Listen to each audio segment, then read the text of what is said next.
Bilirsiniz ki, biz indi bayramlar ərəfəsindəyik. Ramazan bayramı ilə Novruz bayramı bir-birinə qarışıb. Amma bizim bayramımızdan 20 gün sonra Rusların Pasxa deyən bayramı var.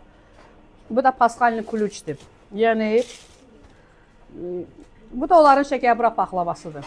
Keçən il Pasxada dəsti də hazırlamışdım, indi də hazırladım. Yiyənlərə nuş olsun. İndi bunun aysinqi də biraz soyusun ki, yumurtanın ağının üstünə töksün, indi bir dəqiqə o əriyəcək. Bunu qoyuruq bayrağa, biraz soyusun. Aysin kremini hazırlamışıq.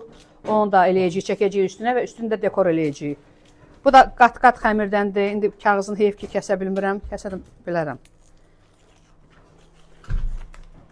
Qat-qat xəmirindəndir. İstidə əlim yanır, üzrlü sayın. Aşpazın, hə. Bu da aysinqidir. Gözləyirik ki, bu peşdən sobadan indi çıxıb. İndi çəksək üstünə çək, axacaq, gedəcək, əriyəcək. Bir damcı soyusun, üstünü dekor eləyəcəyik. Bunu qoyaq bayrağa olanlar. Əlcə ilə amma. Bunu qoyuruq bayrağa.